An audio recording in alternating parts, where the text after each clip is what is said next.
Titans fans, we are over a week into NFL free agency, so I think it's time we take a step back from that and look at some draft prospects that I could see the Titans drafting, as with free agency, the picks have kind of switched up and we now think maybe a little differently about who the Titans could draft and who ahead of them could be taken. We appreciate you watching. As always, I'm your host, Jace Andrews, and if you're looking for Titans coverage, guess what? You're not going to find anywhere better than right here, because if you're looking for draft coverage, free agency coverage, we got you in lock, because we got the latest Titans draft news. We got in-depth scouting reports on everything going on with Titans prospects, plus positional rankings on who I think the Titans should take, including today's show, plus weekly Titans mock drafts, and the best part about it all, it's 100% free. It costs you nothing. I recommend it. Go down there, hit that subscribe button. If you try it out for 2 days, you don't like us, guess what? You can unsubscribe this weekend. That's all I'm asking. Just give us a shot. YouTube.com/Titans Today. I'd certainly appreciate it. Let's talk about the positions to consider here for the Tennessee Titans, because obviously we know the one that we all expect that round one pick to be, an offensive lineman. Now, cornerback and defensive line have honestly been growing concerns for me ever since free agency has started. Obviously, Danico Autry heading to Houston really took a shot on that defensive line. I feel as though that's a point of contention. And then cornerback, I still feel as though Awuzie is a great signing, but you need some more things. Maybe you look to the draft rather than some more free agency possibilities. And then wide receiver, I still believe they need to look at that. Let's talk about offensive line, though, because I think that's the most important position. And we obviously know the first guy off the board, the guy that I want the Titans to have, is Joe Alt. No surprise here, Alt is the highest-ranked offensive tackle according to Mel Kiper, and it's easy to see why. In terms of PFF, though, he's the 5th overall player on the board. Why this concerns me is because looking around the league and the teams ahead of him, there are some teams like the New York Giants who I feel as though are now going to look for wide receiver. But could Joe Alt be taken before then is where I'm kind of getting a little bit concerned. Now, Alt to me is the number one guy for a lot of different reasons. I like the way he plays. He only allowed 4 career sacks, by the way, in his time at Notre Dame. And I love just his style of play, and he's a second-generation guy. He knows what to do on the field. He's been around NFL talent, and I feel as though he would be the top pick. Maybe I'm wrong, though. Who would you like Tennessee to take in round 1 this year? Obviously, the number 7 overall pick. You don't get too many times where you have a top 10 pick, so who are you taking in round 1 of this 2024 NFL Draft? I do want to start talking about this because I think I've said it multiple times on the shows once Alt is picked, if Alt's picked, once they get Joe Alt.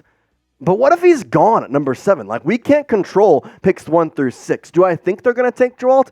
I don't know, but there's a possibility that happens, so I think we have to start thinking about what the other options are. The first and easiest option is just to get Olu Fashanu at number 7, because Olu is probably the second best guy for the job behind Joel. We've talked about him on the show a lot, and in fact, about 3 months ago, I thought he was the better prospect, but looking at Joel, I think he's really risen to the top guy. Now, what does Olu bring? Well, he had a first-round draft grade last year. People forget about that. He did choose to return to Penn State for another year. He's 6'6", 319. That frame is above the 50th percentile for NFL offensive tackles. This guy just came out of college. He also allowed 0 sacks in 2022 on almost 300 true pass blocking attempts. Listen, Olu is great, and to me, he is a good second choice. That's the way I look at him. Because I know that Joe Alt is the number 1 guy. That's who I want. But if Olu is there and Alt is not, I'm not going to complain if Ran Carthon goes with him. The thing that I want to start thinking about, though, if Alt is going to not be there after that round 7 pick, what do the Titans do? Do they pick Olu Fashanu, or there's another possibility here? Maybe they trade back. Maybe they say, there's a couple teams behind us, i.e. the Vikings, i.e. the potential for the Raiders, who want a quarterback, and J.J. McCarthy could be there at number 7 for either of those teams after, I'd say, probably Caleb Williams, Jaden Daniels, and Drake May are taken. After that, the quarterback class gets very thin, so we could potentially see a pretty nice trade be offered up to Ran Carthon, and he said it at the NFL Combine. I am going to be open to any and all talks to that pick. I'm not going to sit here and not listen to talks. That would be just stupid. So let's say they do trade back to 11, 13, whatever. They could go get Taliese Fuaga, who was honestly a really good guy, and I really liked what I saw from him in a lot of different facets at Oregon State and in the NFL Combine. Now, I think this is a step down from Joe Alt and Olu Fashanu. He is that, so to say, tier 2. If you're ranking it, I'm probably going tier S is Joe Alt, and then tier A is Olu, and then tier B is probably going to be Taliese. So I do think it's a step down, but at the same time, if you're going to get extra draft picks for it, well, guess what? That opens you to a world of possibilities. Now, in that same manner, maybe he isn't there. Maybe you get J.C. Latham. Maybe they like J.C. Latham. I haven't heard too much about, besides Joe Alt, who the Titans are honestly looking at. Latham, coming out of Alabama, has been highly rated for a lot of people, and I think in a lot of different facets, he fits the bill as sort of a Joe Alt secondary option that isn't as good. Because Alt and Olu are very different styles of players. I think Olu relies a lot on his size, where Alt relies on his football IQ and the way that he is able to move his feet. Well, guess what? Latham is more similar to Alt in the thing that he has a football IQ, and the way that he is able to really understand the game brings a lot of different facets that I think would be very much appreciated on the Titans' offensive line. Here's my thing. With Calvin Ridley now signed, I truly do feel that your number 1 overall pick is an offensive lineman, because we've talked about the potential top 3 positions that the Titans could pick at pick 7. It was offensive lineman, tight end, and wide receiver. I don't think you get tight end anymore because I love Brock Bowers, but you just got a receiving threat. And that's what Brock Bowers is. He's a receiving tight end. You just help that out. Obviously, you're not going to get a wide receiver. You just paid Calvin Ridley a lot of money for 4 years to play with you.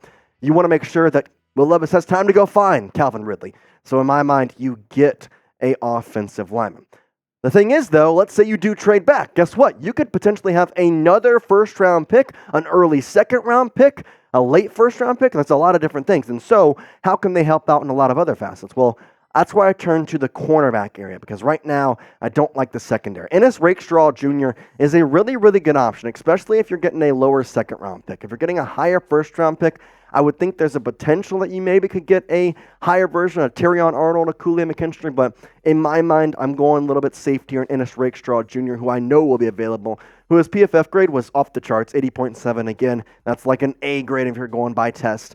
I like what I saw from him, and he faced a lot of good talent in the SEC. Now, Rakestraw, I think, is somewhat of a bit undersized for a corner, 6 foot 188. I would like him to buff out a little bit. Obviously, I'd love him to be 6'2", but can't ask for a guy to get up height. But at the same time, his vertical makes up for it. Really strong at the feet and is very quick to the ball. I'm somewhat of a ball hawk, I think, is the best way to really profile him. I think it would be a great fit with him and Awuzie on the right side. That'd be something that he could learn off as well, with Awuzie being now I would consider him a veteran.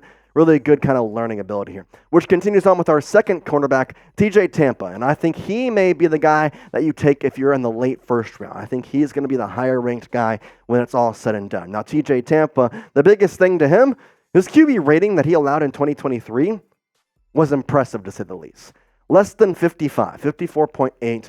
And I'm not going to say that the Big 12 is an outstanding passing conference, but at the same time, you've got teams that played well. You had a team that went to the playoff facing the Texas Longhorns and Quinn Ewers, and you had Adonai Mitchell and Xavier Worthy. Well, TJ Tampa was able to be a adequate source and really, really great. And guess what? I talked about Ennis Rakestraw Jr. wanting him to be a little bit more in the weight category, a little bit taller. Guess what? That's what TJ Tampa is. He's got 2 more inches and about 20 more pounds than Ennis Rakestraw Jr., which is why I feel like he will be the higher draft pick and the guy you take if you're late first round. But that's just my opinion. Now, before we move on, I do want to talk to you about Calvin Ridley and all that you can get on the Tennessee Titans website right now, because if you go to chatsports.com/Ridley, you can get the Titans jersey. You can get the Calvin Ridley shirt. Everything you want to make sure that when Calvin Ridley scores a touchdown in week 1 of the 2024 NFL season, you are covered. We got women's jerseys in there as well, all in the link below. chatsports.com/Ridley, jerseys, women's jerseys, and of course t-shirts. I do want to say, I know it says 00. He has announced his number will be 0. So if you change that to 0, boom, you already got it. And maybe switch as we're talking right now. But go check it out, chatsports.com/Ridley, because man, it's a fun time in Tennessee. Go get your shirts right now. It'll be a good time to have it in 2024, week number 1. I'm going to go a little bit more on the backside, and maybe your own second-round pick could be used on this, because I want to go a little bit deeper than just our first drafters where we were just talking about the top 10 guys. I think now we should look at who they could get in the second round. And Max Melton is a great option at pick number 30, I believe 39, 38, whatever it is.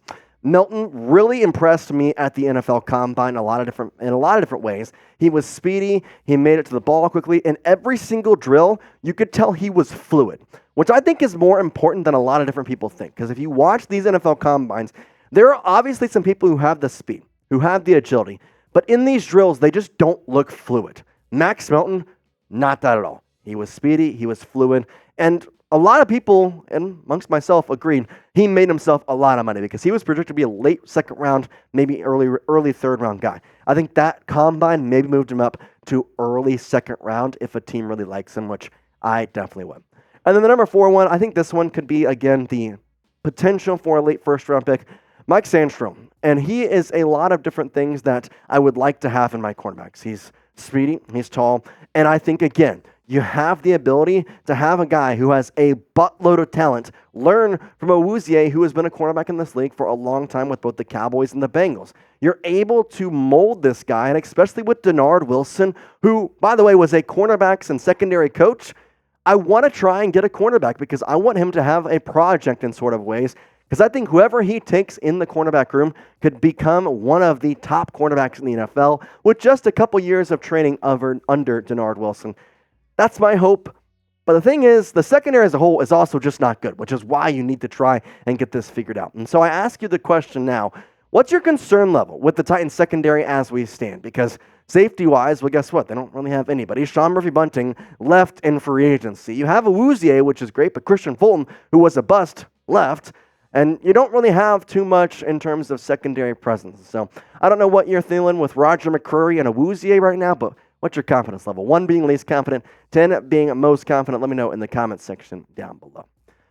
I want to talk about defensive line now because I'm telling you this defensive line really needs help. And I like a couple signings that they made, but I think it's important to go get a defensive line. And Braden Fiske is one that you could use your second-round pick on right there, and I don't think anybody would have a problem with it. Had an exceptional career in his last 3 years of his college career at Florida State, where he produced 19.5 sacks over his entire college career. And last year, his PFF grade, 73.9. I mean, you're just kidding me with that because that's a really, really, really good PFF grade. And again, you think about this as a math test, you add 10 points to that. This dude's scoring just about a B+ in college against a lot of really, really top-tier offensive linemen. And then the big number, hurries. 87 hurries. You're joking me.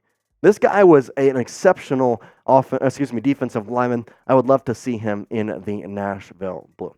All right, let's talk about another one, Jonah Elliss. And now I have concerns about him in terms of size and speed. At the Combine, again, he was kind of the difference to Max Melton. He wasn't really that fast. He wasn't that fluid in his motion. But he is highly rated in a lot of different better categories that we can't really see from the eye. And so I think right here, it's a good one to look at because, again, he would be there at your second-round pick, and you wouldn't be questioned about taking him, and it would honestly be a pretty nice add. The third one is Ruke Orhorhoro. Now, Orhorhoro, for me, is the guy that you would like to pair with Jeffrey Simmons because given he played on a defensive line that was really full of a lot of different guys throughout his time at Clemson, he was a solid guy with them, and I think you need to pair him to go and play with them. Now, you could go edge or tackle on this. Orhorhoro is obviously in the tackle position along with Braden Fiske, but I think there is a nice thing about the Titans defensive line as it was set up last year, that you had mostly a 3-man front, and then you had an edge rusher that would either drop back in coverage or rush from that edge. Now, we obviously don't know how this is going to go because most of the time they would have Harold Landry running from that side. So they could have him doing that again and continue with the 3-man front, or they could switch it up. Obviously, Brian Callahan coming in here with a new coach. A lot of things could be changed. The entire coaching staff for the Tennessee Titans is different. We can't compare last year to this year in any facet in terms of coaching and the way they set up their offense or defense. Which is why this last one is interesting, because I think if you go edge, you go Braylon Trice. And I know that people have his concerns about him. Dude was a monster, though, at Washington this past year and played an exceptional game in both the playoff game against Texas. I think he was one of the better defensive players out there. And then I will say he was a highlight for a struggling Washington team in that national championship game because I love what I saw from him in terms of his speed, his size, and the biggest thing, the thing that I like about Trice that I don't think the other three bring, he times up a snap better than anybody I've ever seen coming out of college. Every single time. As soon as that ball was going, he was going with it. I just couldn't believe it. Watching all the Washington games the back half of the year with Michael Penix Jr., he was fast off the ball, and it was really, really, really cool to watch. Make sure you like the video if you are a real one, because I'm telling you what, we're putting out great content, and if you were able to get to the entirety of this video, listen to me try and talk to y'all about Titans football, and you appreciated it, well, I'd certainly appreciate it if you would leave a like, because guess what? More likes means more views, means more Titans videos for you. We'd certainly appreciate it. But for now, Titans fans, peace out.